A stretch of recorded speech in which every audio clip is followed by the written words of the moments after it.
আসসালামু আলাইকুম প্রিয় ভাই ও বোনেরা, কেমন আছেন?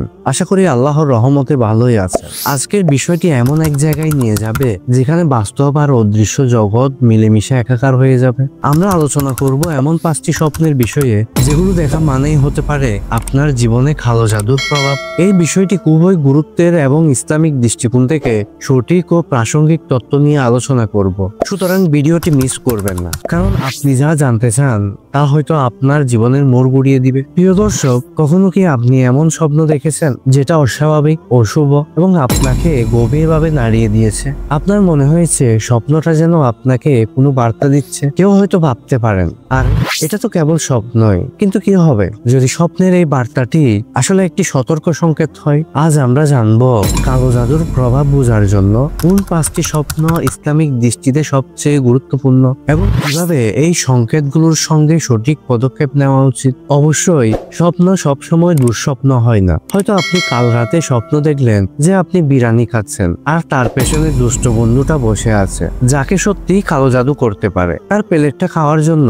তবে এই ভিডিওটি সেই সাধারণ মজার স্বপ্নের কথা বলছে না, এটি গভীর এবং সিরিয়াস কিছু সম্পর্কে। স্বপ্ন এবং কালো জাদুর সংযোগ। ইসলামের স্বপ্নের গুরুত্ব অনেক বেশি। মহানবী সাল্লাল্লাহু আলাইহি ওয়াসাল্লাম বলছেন, স্বপ্ন 3 ধরনের হয়: আল্লাহর পক্ষ থেকে শুভ বার্তা, শয়তানের পক্ষ থেকে ভীতি বা প্রলোভন, এবং আমাদের নিজেদের মনের অবস্থা বা চিন্তার প্রতিফলন। তাহলে কালো জাদুর ক্ষেত্রে আমরা কোন ধরনের স্বপ্ন নিয়ে কথা বলছি? শয়তানের প্রভাব থেকে যে স্বপ্নগুলো আসে সেগুলো ইসলাম গুরুত্ব সহকারে দেখে। সেই স্বপ্নগুলো প্রায়শই হিংস্রতা, ভীতি কিংবা কুপ্রভাব বহন করে। আসুন জেনে নিই সেই 5টি বিশেষ স্বপ্ন সম্পর্কে। 1 নাম্বার স্বপ্ন, নিজেকে শৃঙ্খলাবদ্ধ বা আটকে পড়া দেখা। ইসলামের দৃষ্টিতে স্বপ্ন একটি গুরুত্বপূর্ণ বিষয়। মহান আল্লাহ আমাদের বিভিন্নভাবে সতর্ক করেন, এর একটি মাধ্যম হলো স্বপ্ন। তবে সমস্ত স্বপ্নই যে সতর্কবাণী বহন করে তা নয়। 3 ধরনের স্বপ্নের কথা উল্লেখ রয়েছে হাদিসে, যা আমি একটু আগে উল্লেখ করেছি। আল্লাহর পক্ষ থেকে শুভ স্বপ্ন, শয়তানের পক্ষ থেকে স্বপ্ন যা ভীতি বা হতাশা সৃষ্টি করে। দৈনন্দিন জীবনের চিন্তাভাবনার প্রভাব। শৃঙ্খলাবদ্ধ বা আটকে পড়া স্বপ্নের ব্যাখ্যা কি হতে পারে? স্বপ্নে নিজেকে শৃঙ্খলাবদ্ধ বা বন্দী অবস্থায় দেখা কালো জাদুর প্রভাবের একটি স্পষ্ট চিহ্ন হতে পারে। যদি আপনি দেখেন আপনি একটি ঘরের ভেতরে আটকে আছেন এবং বাইরে বের হতে পারছেন না, আপনার হাত পা কোনো জিনিস দ্বারা বাঁধা এবং আপনি মুক্তির জন্য সংগ্রাম করছেন, চারপাশে অন্ধকার এবং আপনি একাকিত্ব বা ভয় অনুভব করছেন, এই ধরনের স্বপ্নগুলো কোনো সাধারণ দুঃস্বপ্ন নয়। এটি হতে পারে কালো জাদুর মাধ্যমে শয়তানের প্রভাবের পরিচয়। মহান আল্লাহ বলেন, তারা জাদুকররা মানুষের মধ্যে বিচ্ছেদ ঘটাতে চেষ্টা করে, কিন্তু তারা আল্লাহর অনুমতি ছাড়া কারো কোনো ক্ষতি করতে পারে না। এই আয়াতে কালো জাদুর মাধ্যমে শয়তানের কার্যকলাপের কথা উল্লেখ করা হয়েছে। শয়তান মানুষকে দুর্বল করার জন্য নানা পন্থা অবলম্বন করে, যার একটি হলো স্বপ্নে ভীতি সৃষ্টি করা। এই ধরনের স্বপ্নের মাধ্যমে শয়তান মানুষকে মানসিকভাবে দুর্বল করার চেষ্টা করে, যেন তারা আল্লাহর উপর আস্থা হারিয়ে ফেলে। রাসূল সাল্লাল্লাহু আলাইহি ওয়াসাল্লাম বলছেন, যে স্বপ্ন তোমাকে আল্লাহর নিকট আরো নিকটবর্তী করে সেটি আল্লাহর পক্ষ থেকে, কিন্তু যদি কোনো স্বপ্ন তোমাকে দুর্বল বা ভীত করে তবে তা শয়তানের পক্ষ থেকে। সহিহ বুখারী হাদিস নাম্বার 6984। এই ক্ষেত্রে শৃঙ্খলাবদ্ধ অবস্থায় দেখার স্বপ্ন মূলত শয়তানের একটি চাল, যাতে কালো জাদুর মাধ্যমে মানুষকে মানসিক এবং আধ্যাত্মিকভাবে আঘাত করা হয়। শয়তান এই ধরনের স্বপ্নের মাধ্যমে মুমিনদের আল্লাহর উপর আস্থা কমাতে চায় এবং তাদের বিভ্রান্ত করার চেষ্টা করে। এই ধরনের স্বপ্ন দেখলে আমাদের করণীয় কি? শৃঙ্খলাবদ্ধ অবস্থায় দেখার স্বপ্ন মানে হলো আপনি হয়তো এমন কিছুর অপশক্তির মুখোমুখি যারা আপনাকে দুর্বল করতে চায়। এটা একটি সতর্কবার্তা হতে পারে, যা বোঝায় যে আপনার উপর কালো জাদুর চেষ্টা চলছে আর তা থেকে দ্রুত মুক্তি পেতে হবে। এখন আপনার করণীয় কি? আল্লাহর প্রতি ভরসা করুন। যা কিছু ঘটে তা আল্লাহর ইচ্ছাতেই ঘটে। আল্লাহ ছাড়া কোনো অপশক্তি আপনাকে আঘাত করতে পারবে না। কোরআন ও হাদিসের অনুসরণ করুন। আপনার উপর শয়তানের প্রভাব ঠেকানোর জন্য কোরআনের কিছু সূরা খুব কার্যকর। প্রতিদিন এই সূরাগুলো পড়ুন: সূরা ফালাক, সূরা আন-নাস, আয়াতুল কুরসি। মনে রাখবেন, শয়তানের ফাঁদ যতই শক্তিশালী হোক, একজন মুমিনের ঈমানের চেয়ে তা দুর্বল। স্বপ্নে শৃঙ্খলাবদ্ধ দেখা মানে একটাই, আপনার কাছে এখনো মুক্তির সুযোগ আছে। নিজের ঈমান আরো দৃঢ় করুন, আল্লাহর দিকেই ফিরে যান এবং শয়তানের প্রতিটি প্রভাবকে দমন করুন। নিশ্চয়ই আল্লাহর সাথে যারা বন্ধুত্বপূর্ণ তাদের কোনো ভয় নেই এবং তারা দুঃখিত হবে না। 2 নাম্বার স্বপ্ন, অজানা অন্ধকার বা ভয়ানক ছায়া দ্বারা তাড়া খাওয়া। আপনার স্বপ্নে যদি দেখেন একটি অজানা অন্ধকার ছায়া বা কোনো ভয়ঙ্কর আকৃতি আপনাকে তাড়া করছে আর আপনি পালাতে পারছেন না, এটি ইঙ্গিত দিতে পারে যে আপনার উপর কালো জাদুর প্রভাব রয়েছে।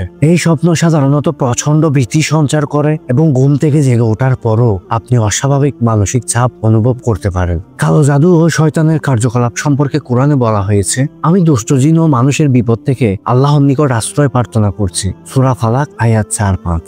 যখন মানুষ শয়তানের ক্ষতি থেকে সুরক্ষা পাওয়ার দোয়া ও আমল পরিত্যাগ করে, তখন শয়তানি কার্যকলাপ স্বপ্নে এমন ভয়ঙ্কর রূপ ধারণ করতে পারে। এই চিহ্নগুলো দেখলে কি হতে পারে? আপনি নিজে থেকে স্বপ্নে রক্ষা পাবেন না। স্বপ্নের সময় শারীরিক অনুভূতি যেমন হাঁপানি বা শরীর ভারী হওয়া, ঘুম থেকে ওঠার পর অস্বাভাবিক ক্লান্তি বা বুকে চাপ অনুভব করা। আপনার করণীয় কি? প্রতিদিন ঘুমানোর আগে আয়াতুল কুরসি, সূরা ইখলাস, সূরা ফালাক এবং সূরা নাস 3 বার করে পড়ুন। ঘুমানোর পূর্বে ওযু করে সেজদারত অবস্থায় আল্লাহর কাছে নিজের ভয় ও সমস্যার সমাধানের জন্য দোয়া করুন। ঘরে 4 কোণায় আসমানের পানি দিয়ে পরিষ্কার রাখুন এবং কোরআন তেলাওয়াত চালু রাখুন। আমি একটা দোয়া বলে দিচ্ছি, আল্লাহুম্মা ইন্নী আউযু বিকা মিনাল খুবুতি ওয়াল খাবাইথ। অর্থ, হে আল্লাহ, আমি আপনার নিকট ক্ষতিকর ও খারাপ সৃষ্টি থেকে আশ্রয় চাই। স্বপ্নে অন্ধকারের এমন উপস্থিতি সাধারণ স্বপ্ন নয়, এটি প্রায় আধ্যাত্মিক বা মানসিক সমস্যার লক্ষণ হতে পারে। কালো জাদুর প্রভাব থেকে মুক্তি পেতে আল্লাহর আশ্রয় নিন এবং এই সতর্ক সংকেতটি আত্মশুদ্ধির সুযোগ হিসেবে গ্রহণ করুন। 3 নাম্বার স্বপ্ন, জলাশয়ে বা পানিতে ডুবতে থাকা। একটি ভয়াবহ স্বপ্ন যেখানে আপনি নিজেকে গভীর পানির নিচে ডুবতে বা ডুবে যেতে দেখতে পান, পা পেতে পারছেন না, কিন্তু কি আচ্ছন্নতা ও অসহায় অনুভূতি। এই ধরনের স্বপ্নই প্রায়শই কালো জাদুর প্রবাহকে চিহ্নিত করে। কোরআনে পানি এবং জলাশয়কে নানা ধরনের সংকেত হিসেবে ব্যবহার করা হয়েছে, যেগুলোর মাঝে রয়েছে বিপদ এবং বিপর্যয়ের হুমকি। এই ধরনের ভয়ঙ্কর স্বপ্ন সাধারণত এই কারণে দেখা যায় যে ব্যক্তির উপর শয়তানের বা কালো জাদুর প্রভাব আছে এবং ব্যক্তিটি নিজেকে বাধাগ্রস্ত অথবা আটকে যেতে দেখছেন। বিশেষভাবে সূরা আল আম্বিয়া এবং সূরা মুমিনুনে বলা হয়েছে যে জাদু, পানি অথবা অজানা বিপদ থেকে পরিত্রাণের জন্য আল্লাহর সাহায্য কামনা করা অত্যন্ত গুরুত্বপূর্ণ। এর মাধ্যমে আপনি নিজেকে রক্ষা করতে পারবেন। এই চিহ্নগুলো কি ইঙ্গিত দেয়? পানিতে বা সাগরে তলিয়ে যাওয়ার অভিজ্ঞতা, সম্পূর্ণ অসহায়তার অনুভূতি যেখানে আপনি মুভ করতে বা ছাড়তে পারেন না, ঘুম থেকে জেগে উঠলে চুপিসারে শরীর খুব ক্লান্ত বা ভারী মনে হওয়া। এখন আপনার করণীয় কি? আয়াতুল কুরসি এবং সূরা আল ফালাক ও সূরা নাস নিয়মিত পড়ুন। আল্লাহর উপর বিশ্বাস রাখুন এবং বারবার আল্লাহুম্মা আল ফালাক পড়তে চেষ্টা করুন। রাতে ঘুমানোর পূর্বে শয়তানের স্থানে বিসমিল্লাহ পড়ুন এবং নিঃশ্বাসের শুদ্ধিকরণ ছত্রভঙ্গ করুন। 4 নাম্বার স্বপ্ন, স্বপ্নে কোনো প্রিয়জন বা আত্মীয়ের উপর কোনো অস্বাভাবিক অবস্থা বা ক্ষতি দেখা। আপনার প্রিয়জন বা আত্মীয় স্বজনের উপর অস্বাভাবিক ঘটনা বা বিপদ চিনে থাকলে, বিশেষ করে যদি সেই মানুষটি অন্যদের জন্য সুস্থ কিংবা নিরাপদ বলে মনে হয়, তবে এই ধরনের স্বপ্ন শারীরিক বা আধ্যাত্মিকভাবে উদ্বেগ সৃষ্টি করতে পারে। কালো জাদুর ক্ষেত্রে কখনো কখনো কাউকে সংকটের মধ্যে রাখা বা সম্পর্কের মধ্যে অশান্তি আনা হতে পারে। এই ধরনের প্রভাব শরীরে ও মনের শক্তির উপর দুর্বলতা সৃষ্টি করতে পারে, যা তাদের বিরুদ্ধে আল্লাহর রহমত আগত হতে রোধ করতে পারে। এই অভিজ্ঞতা একটি সতর্ক সংকেত হতে পারে যা আপনাকে নিজস্ব আত্মবিশ্বাস এবং নিরাপত্তা অর্জন করতে সাহায্য করবে। সূরা আল বাকারার 255 নম্বর আয়াত, আয়াতুল কুরসি এর মাধ্যমে শক্তি এবং সুস্থতার আবেদন ছাড়া আবদ্ধ থাকুন।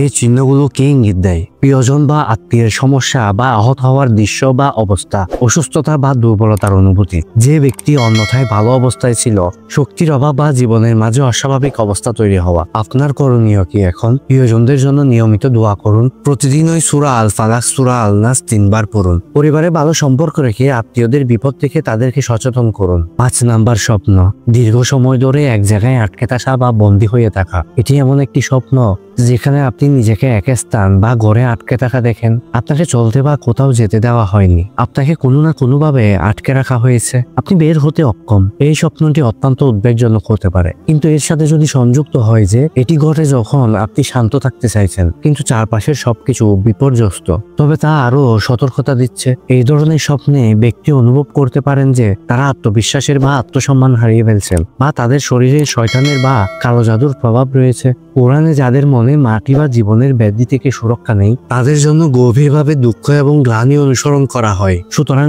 এই ধরনের অভিজ্ঞতা যেমন একটি অভ্যন্তরীণ অস্থিরতা সৃষ্টি করে, তেমনি তা একটি বৃহত্তর সংকেত দেয় যে আল্লাহর হালাল গাইডলাইন মেনে চলতে হবে। এই চিহ্নগুলোর ইঙ্গিত কি হতে পারে? নিঃসঙ্গতায় আটকে থাকা, কোনো পরিস্থিতিতে আপনার মুক্তির কোনো পথ না দেখানো, কোনো নির্দিষ্ট স্থান বা যাত্রা শুরু করতে ব্যর্থ হওয়া, দুশ্চিন্তা এবং ব্যক্তিগত স্থিরতা অভাব অনুভব করা। আপনার করণীয় কি এখন? সূরা আল ইখলাস, সূরা আল ফালাক ও সূরা আল নাস বারবার পড়ুন। ইবাদত আর পরিশুদ্ধ মনোভাব বজায় রাখতে চেষ্টা করুন। একত্রে দোয়া করুন। পরিবার, বন্ধু বান্ধব এবং আপনার প্রিয়জনদের একসঙ্গে নিরাপদ রাখুন। এই 5টি স্বপ্ন সত্যি একটি গভীর মানসিক বা আধ্যাত্মিক সমস্যার দিকে ইঙ্গিত দিতে পারে, যা কেবল কালো জাদুর কারণে নয়, আপনার সৃষ্টিকর্তার কাছ থেকে সঠিক পথের নির্দেশনা পাওয়ার সংকেত হতে পারে। মনে রাখবেন, কালো জাদু বা শয়তানের প্রভাব শেষ কথা নয়, বরং এই প্রভাবের পর আপনি কিভাবে আল্লাহর নির্দেশনা মেনে চলবেন এবং নিজের আত্মবিশ্বাস আবার কিভাবে শক্তিশালী করেন, এটাই আসল কথা। এই মুহূর্তে হয়তো আপনার জীবনে কোনো বিভ্রান্ত বা অস্থিরতা রয়েছে, কিন্তু সত্যিকার শিক্ষা হলো সেই চ্যালেঞ্জ মোকাবেলার শক্তি আপনার মধ্যে আছে। আল্লাহ যদি আপনার সহায়তা চান, তখন কোনো কিছু আপনাকে দমিয়ে রাখতে পারবে না। অতএব সেই স্বপ্নের পরেও যে বিভ্রান্ত তৈরি হয়েছে তা শীঘ্রই শেষ হবে, একমাত্র আপনার কাছ থেকেই সেই শক্তি যা কালো জাদুকে চিরতরে পরাজিত করবে এবং নিজেকে এক নতুন দিশায় আনার শক্তি পাবেন। আপনি কখনো কি কোনো স্বপ্নের মাধ্যমে আল্লাহর কাছ থেকে অদৃশ্যভাবে সাহায্য পেয়েছেন? কমেন্টে জানিয়ে দিন আপনার অভিজ্ঞতা। আপনার অভিজ্ঞতা অন্যদের জন্য অনুপ্রেরণা হতে পারে, যেন আমাদের সবার হৃদয়ে এক নতুন আলো জন্ম নেয়। আমাদের ভিডিওটি যদি ভালো লেগে থাকে, আমাদের চ্যানেলটি সাবস্ক্রাইব করুন এবং আপনার প্রিয়জনদের সাথে এই ভিডিওটি অবশ্যই শেয়ার করুন। ভালো থাকুন, সুস্থ থাকুন এবং পরবর্তী ভিডিওতে আবারও দেখা হবে ইনশাআল্লাহ।